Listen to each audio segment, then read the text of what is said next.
नमस्कार दोस्तों, आप सभी का स्वागत है अन्नपूर्णा क्लासेस में। अगर आप राजस्थान कंप्यूटर टीचर भर्ती की तैयारी कर रहे हैं तो ये वीडियो आपके लिए बहुत ही इंपॉर्टेंट साबित होगा। आज हम ऐसा इंपॉर्टेंट टॉपिक उठाने वाले हैं जिसमें आपके लगभग अगर आप मन से तैयारी करो तो पूरे से पूरे नंबर आने के चांसेस हैं। वो कौन से सब्जेक्ट हैं, आज उन्हीं पे हम बात करने वाले हैं, मैथ्स और रीजनिंग। देखो, ये केवल दो ऐसे सब्जेक्ट हैं, आपका जो सिलेबस है ना उसमें केवल ये दो ऐसे सब्जेक्ट हैं जिसमें अगर आप मन से तैयारी करो तो अगर 30 नंबर की अगर आपके मैथ्स और रीजनिंग आती है तो आप पूरे से पूरे 30 नंबर ला सकते हो। उसके अलावा कोई भी ऐसा सब्जेक्ट आपको नहीं मिलेगा, ना आपके साइंस है, ना आपके राजस्थान करंट अफेयर्स है, ना आपके राजस्थान का जीके है, और ना ही आपके कंप्यूटर के कोई ऐसे सब्जेक्ट्स हैं जहां आप पढ़ के ये श्योर हो सको कि अगर मैंने 10 नंबर का पढ़ा है तो मैं 10 नंबर वहाँ पूरे से पूरे करके जाऊँगा। इतना कॉन्फिडेंट आप किसी में भी नहीं हो सकते जितना आप इन दो सब्जेक्ट में हो सकते हो। किसमें? मैथ्स और रीजनिंग। तो आज हम इस पे क्या बात करने वाले हैं, तो मैथ्स और रीजनिंग का आपका सिलेबस क्या है, ये कितने नंबर की आ सकती है और आपको ये कहाँ से पढ़ना है। मोस्ट इंपॉर्टेंट चीज़ है कि ये पढ़ना कहाँ से है, आपको प्रैक्टिस कहाँ से करनी है कि आपका एक भी नंबर ना छूटे और जो सिलेबस है वो हमारा पूरा कवर हो और हम फालतू की चीज़ें भी ना पढ़ें और हमारा सब कुछ कवर हो जाए। तो उसी पर आज हम बात करने वाले हैं। तो देखिएगा, सबसे पहले चलते हैं, हम इसका सिलेबस देखते हैं। तो देखिए, सबसे पहले हम सिलेबस देखते हैं आपके मैथ्स और रीजनिंग दोनों का। तो देखो, सबसे पहले हम मैथ्स ही उठाते हैं, मैथ्स की बात करते हैं। तो ये आपके जो पॉइंट नंबर डी और ई है, बेसिक न्यूमरेसी में अब देखो इसने स्पेसिफिक दे रखा है कि बेसिक न्यूमरेसी में तो बहुत आ जाता है, आपको परसेंटेज भी आ जाता है, आपका एवरेज भी आ जाता है, रेशियो प्रोपोर्शन सब पढ़ने थे, लेकिन हमको एक्चुअल में पढ़ना क्या है वो आप यहाँ देखिए।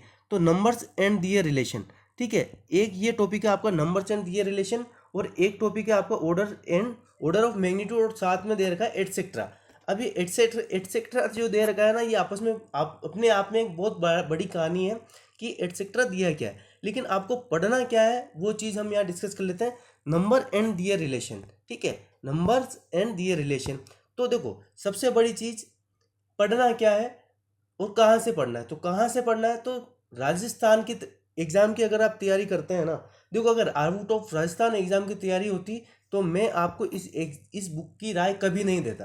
अगर एसएससी हो, आपके बैंक हो, तो इस बुक के लिए मैं कभी नहीं कहूँगा कि आप इसको टच करो, लेकिन जैसे ही राजस्थान के एग्जाम्स की बात आती है तो इससे बेस्ट बुक आपको मिल नहीं सकती मैथ्स में। कौन सी? रामनिवास माथुरिया, जिसके सॉल्यूशन मैंने खुद ने करवा रखे हैं मेरे खुद के यूट्यूब चैनल पर, और लगभग सभी टॉपिक्स मैंने कवर करा रखे हैं। लेकिन हाँ, एक डीआई नहीं करा रखा, नंबर सिस्टम आपको जरूर मिल जाएगा। उस नंबर सिस्टम का मैं आपको डिस्क्रिप्शन में लिंक भी दे दूंगा, आपको वो देखना, अगर देखना चाहते हो तो देखिएगा, नहीं तो खुद से प्रैक्टिस करनी हो तो खुद से करिएगा, कहीं और से हेल्प लेना चाहते हो तो वहाँ से ले लीजिएगा। लेकिन अगर किसी क्वेश्चन में आप अटकते हो प्रैक्टिस करते करते तो मेरे वीडियो भी आप उसमें देख सकते हैं, कोई दिक्कत वाली बात नहीं है, ठीक है। तो रामनिवास माथुरिया मैथ्स बुक है, बेस्ट बुक है इस मैटर में आपके लिए। और आपको इसमें पढ़ना क्या क्या है, तो देखो नंबर सिस्टम आपको पढ़ना ही पड़ेगा, क्योंकि आपको यहाँ क्या दे रखा है, नंबर्स एंड दियर रिलेशन। मतलब आपको पढ़ना क्या, आपकी परिमेय संख्या क्या है, आपकी अपरिमेय संख्या क्या है, आपके पूर्णांक संख्या क्या है, नंबर्स के बारे में नॉलेज लेना आपको, और सब कुछ पढ़ना है जो नंबर सिस्टम में आता है। अब नंबर सिस्टम में आपको हर सब कुछ पढ़ना है। अब मैं बताऊँ आपको इसमें क्वेश्चंस कैसे आएंगे। क्वेश्चंस आपके इसमें आएंगे कि 1 से 100 तक सम संख्याओं का योग, 1 से 1000 तक विषम संख्याओं का योग, 1 से 100 तक पूर्ण संख्याओं का योग, 1 से 100 तक सभी विषम संख्याओं का योग। इस तरह से क्वेश्चन आपके बनेंगे। तो नंबर सिस्टम आपको पढ़ना ही है नंबर सिस्टम में। और आपके पूछ सकता है यूनिट डिजिट, ठीक है, मतलब इकाई का अंक निकालना। उसके साथ में आपको पूछ सकता है कि एक सीरीज दे दे मल्टीप्लिकेशन में, इसमें जीरो की संख्या कितनी होगी, ठीक है। आपको बार वाले क्वेश्चन दे दिए जाएं, ऐसे 2.5 बार प्लस 6.1 बार, और इसमें आपको ऊपर बार वाले क्वेश्चन हो, सिंप्लीफिकेशन वाले क्वेश्चन आपके आ सकते हैं। तो आपको पढ़ना क्या क्या है, रामनिवास माथुरिया से मैं वो आपको बता देता हूँ। नंबर सिस्टम मस्ट है, ये तो आपको पढ़ना ही है, इससे तो आप छोड़ ही नहीं सकते। और इसके साथ डेसिमल एंड फ्रैक्शन करके चैप्टर नहीं है, चैप्टर आपका रामनिवास माथुरिया में केवल फ्रैक्शन चैप्टर है, 3rd नंबर का चैप्टर होगा, ठीक है। तो नंबर सिस्टम पूरा पढ़ना है, फ्रैक्शन वाला चैप्टर आपको पढ़ना है, डेसिमल फ्रैक्शन पढ़ोगे, डेसिमल भी आपका कवर हो जाएगा, ठीक है। इंडिसेस एंड सर्ट्स, ये आपको पढ़ना है, ठीक है। इंडिसेस एंड सर्ट्स से आप घबराओगे, लेकिन इसको पढ़ना जरूर है।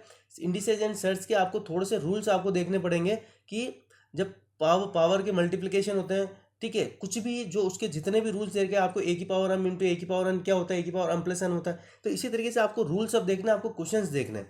Square root and cube root ये भी आपको वहाँ देखना ही है, ये आपके लिए बेस्ट होगा। और एक एडिशनल टॉपिक मैं आपको और बता देता हूँ जो आपको पढ़ना चाहिए। वो कौन सा पढ़ना चाहिए आपको? HCF and LCM।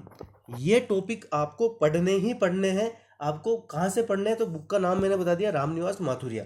ये चीज़ें पढ़ोगे तब जाके आपका ये टॉपिक कवर होगा, नंबर्स एंड दियर रिलेशंस। ठीक है, कुछ भी आ सकता है आपके नंबर सिस्टम से रिलेटेड, तो जाहिर सी बात है number system, fraction, indices, surds, square and cube root and HCF या LCM। HCF LCM आपको लगेगा नहीं कि वो क्वेश्चन HCF LCM से आया, लेकिन नंबर से रिलेटेड बहुत सारे क्वेश्चन आपके HCF LCM से बिल्कुल ईजी मेथड से सोल्व हो जाते हैं। तो HCF LCM भी आपको आना चाहिए, एग्जाम में आपके क्वेश्चन आ सकते हैं, क्योंकि यहाँ उन्होंने एटसेट्रा जोड़ा है ना, तो ये अपने आप में बहुत बड़ी चीज़ है। आगे आगे आपका आता है ऑर्डर ऑफ मैग्नीट्यूड। ठीक है, ऑर्डर ऑफ मैग्नीट्यूड। अब ऑर्डर ऑफ मैग्नीट्यूड में कुछ यहाँ रॉकेट साइंस नहीं है, सीधी सी बात है। मैं बोलता हूँ 6.08, ठीक है, या इसको ऐसे लिखते हैं 6.98 इंटू 10⁴।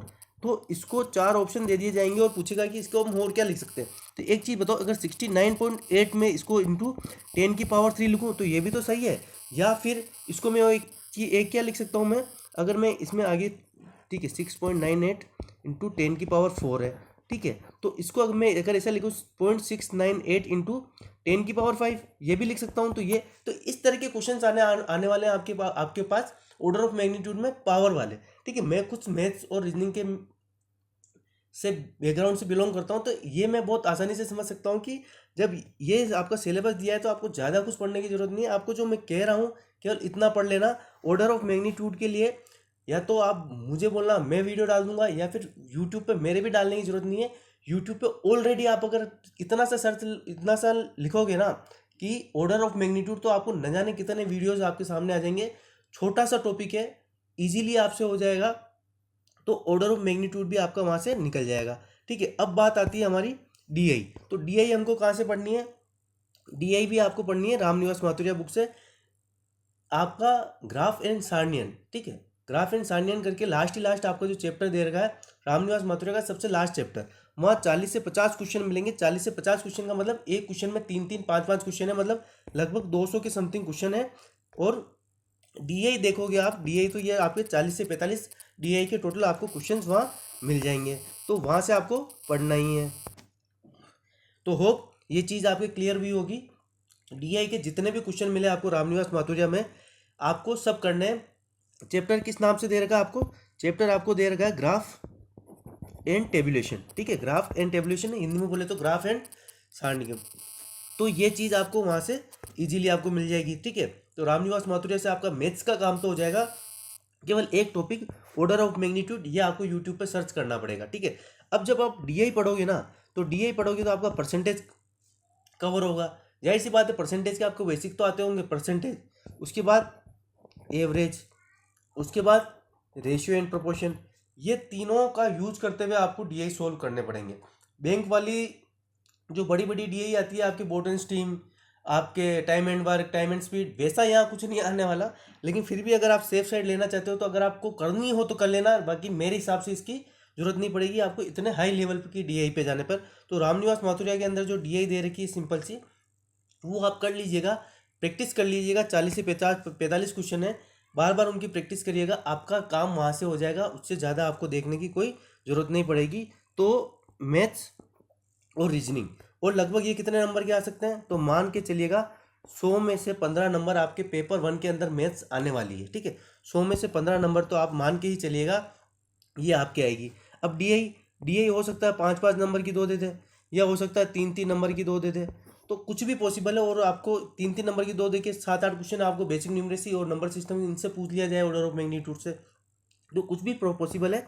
बस 15 नंबर आप मान के चलिएगा अपनी प्रिपरेशन के हिसाब से, ताकि आपकी प्रिपरेशन अच्छी हो जाए। अगर 15 नंबर के क्वेश्चन आते हैं, तो 15 नंबर अगर आप अच्छे से प्रिपरेशन करके जाओगे, तो ये 15 नंबर आपके कहीं नहीं गए, आप इसमें आराम से स्कोर कर पाओगे। अब आगे हम बात आती है रीजनिंग पर। अब देखो रीजनिंग, जैसे हम रीजनिंग पे आते हैं ना, तो यहाँ देखते हैं हम logical reasoning and analytical ability, decision making and problem solving और जनरल मेंटल एबिलिटी। अब इसमें अगर आप देखो ना, तो इसमें रीजनिंग का कोई भी टॉपिक नहीं छूटा, एक सिंगल टॉपिक नहीं छूटा है जो इन्होंने यहाँ बातें लिख दी। लॉजिकल रीजनिंग में आपको सब कुछ आएगा, कथन तर्क, कथन निष्कर्ष, कथन कारण, कथन कार्रवाई, आपके जो जो भी आ सकता है लॉजिकल रीजनिंग वही होगी जिसमें आपको पेन को हाथ ना लगाना पड़ के केवल आपको दिमाग लगा के क्वेश्चन सोल्व करना हो। लॉजिकल रीजनिंग का मतलब यही है, सिंपल सी मेरी भाषा में आप समझ लीजिए। जहाँ आपको पेन को हाथ लगाने की जरूरत नहीं पड़े ना, वो लॉजिकल रीजनिंग होगी। जहाँ आपको केवल ब्रेन का यूज करना है, वह आपको लॉजिकल रीजनिंग हो गई। एनालिटिकल रीजनिंग में क्या आ जाता है आपके, जैसे ये त्रिभुज दे दिया, ठीक है, इसके अंदर छोटे छोटे त्रिभुज दे दिए, ये आकृतियों को गिनना, ये सब आपका एनालिटिकल एबिलिटी में आता है। कि अब इसके अंदर आपकी मिरर इमेज भी आ सकती है, ठीक है। जैसे आपके कागज को मोड़ के जो बता देते हैं ना कि एक कागज को 4 बार मोड़ दिया कि ये कागज है, इसको 4 बार मोड़ दिया, फोल्ड करके आपको एक छोटी सी इमेज करके दे दी जाएगी। तो इसका आपको जब कागज को खोलोगे तो कैसा बनेगा, तो जाहिर सी बात है ये वाला कागज हमारा थोड़ा ऐसा बनेगा। तो इसी तरीके से क्वेश्चन भी इसके आ सकते हैं। Decision making and problem solving, अब आपके इसमें सब कुछ पढ़ना है। मैं अब आपको इसमें टॉपिक नहीं बता रहा, लेकिन हाँ बुक बता देता हूँ। बुक भी आपके रामनिवास माथुरिया, इसके लिए भी मैं कह रहा हूँ राजस्थान के कोई भी एग्जाम हो, राजस्थान की अगर आप प्रिपरेशन करते हैं राजस्थान के किसी भी कंपटीशन एग्जाम की, वहाँ मैथ्स और रीजनिंग आ रही है, तो इस बुक से बेस्ट बुक आपको मिल नहीं सकती। बैंक और एसएससी वाले इससे दूर रहे, अभी भी कह देता हूँ। लेकिन राजस्थान के जो स्टेट एग्जाम्स है उनके लिए ये बुक बेस्ट है सबसे, रामनिवास माथुरिया। एक सिंगल टॉपिक नहीं छोड़ना है आपको रामनिवास माथुरिया से, सारे क्वेश्चन भी नहीं करने, लेकिन हाँ इतना कोशिश करना है कि आपको सभी तरीके जो क्वेश्चन है वो टच हो जाए। हर टॉपिक से लगभग 20 से 30 क्वेश्चन की प्रैक्टिस आपको करनी है। हर टॉपिक से लगभग 20 से 30 क्वेश्चन की प्रैक्टिस आपको करनी है। और ये कितने नंबर की आ सकती है, तो जहाँ तक मेरा मानना है फर्स्ट पेपर में ये 15 नंबर की लगभग आपके आएगी, और सेकंड पेपर में भी ये आपके 5 नंबर की आ सकती है। तो लगभग 20 नंबर की रीजनिंग, टोटल पेपर में 35 नंबर मेरे हिसाब से आ सकते हैं। मैंने आपके 30 नंबर बोला है, लेकिन जहाँ तक मुझे लग रहा है ये 35 नंबर की आ सकती है, क्योंकि 5 नंबर आपके पेपर 2 में भी हैं। तो ये चीज़ आपके दिमाग में सोल्व होनी चाहिए। अब जनरल मेंटल एबिलिटी, अब देखो लॉजिकल रीजनिंग में आपका सब कुछ आ जाएगा। अब आपको कुछ भी नहीं छोड़ना, मैंने आपको बोल दिया बुक का नाम रामनिवास माथुरिया, आपको सब कुछ पढ़ना है। वेन डायग्राम आपको पढ़ना है, ठीक है, लॉजिकल वेन डायग्राम आपको पढ़ना है, एनालॉजी आपको पढ़नी है, कोडिंग डिकोडिंग आपको पढ़नी है, आपको डाइस आपको पढ़ना है, ठीक है, इंपॉर्टेंट टॉपिक है डाइस, इनको छोड़ के मत जाना। डाइस आपको पढ़ना है, क्यूब आपको पढ़ना है, ठीक है, डाइस आपको पढ़ना है, क्यूब आपको पढ़ना है, इन टॉपिक को छोड़ के मत चले जाना। हमें जहाँ तक मुझे लग रहा है डाइस से एक आधा क्वेश्चन जरूर फंसेगा, क्योंकि यही क्वेश्चन आपके डाइस से एक क्वेश्चन आपका उसमें भी आईए में भी आया था, इंफॉर्मेशन असिस्टेंट के पेपर में भी आया था। तो वहाँ डाइस आपको पढ़ना। मैं कह रहा हूँ कोई भी टॉपिक नहीं छोड़ना आपको रामनिवास माथुरिया बुक का। आप कहोगे कि सर इतना कैसे पढ़ेंगे, तो मैं क्या कह रहा हूँ, आपको सब कुछ नहीं पढ़ना। आप 20 से 25 क्वेश्चन की प्रैक्टिस कर लो, और एक बार कंसेप्ट, सबसे बड़ी चीज़ है आपके कंसेप्ट, ठीक है। आपको कंसेप्ट देखना, आपके नंबर सीरीज, आपके अल्फ़ाबेटिकल सीरीज, आपको सब कुछ पढ़ना है, आपको कुछ नहीं छोड़ना। यहाँ आपके इन्होंने देखो यहाँ सब कुछ टॉपिक नहीं दिए, लेकिन इन्होंने यहाँ 3 चीज़ें, 3 जो लाइनें लिखी है ना, इसका मतलब है कि आपका पूरा सिलेबस कवर है, पूरा का पूरा रीजनिंग आपकी कवर है। रीजनिंग में कुछ भी नहीं छोड़ना है। मैथ्स में यहाँ हमारे को 17 तरह के हिंट्स मिल गए कि हमको अर्थमेटिक छोड़नी है और हमको एडवांस छोड़नी है, लेकिन हमको नंबर सिस्टम पढ़ना, ऑर्डर ऑफ मैग्नीट्यूड पढ़ना, डीआई पढ़नी, लेकिन ऐसा क्लू हमको रीजनिंग में नहीं मिला। तो सीधी सी बात है, रीजनिंग आपको पूरी पढ़नी है, और कहाँ से पढ़नी है, रामनिवास माथुरिया बुक से पढ़नी है। तो होप यहाँ से आपका फंडा क्लियर हुआ होगा। लगभग 30 से 35 नंबर की आपके मैथ्स और रीजनिंग आने वाली है, और यहाँ से आपके पूरे नंबर कवर हो जाएंगे। तो होप ये आपका फंडा यहाँ से क्लियर हुआ होगा। और भी कोई अगर आपको दिक्कत है तो आप कमेंट बॉक्स में डाल दीजिएगा, मैं आपके वहाँ से जवाब दे दूंगा। तो मिलते हैं नेक्स्ट वीडियो में, तब तक के लिए धन्यवाद।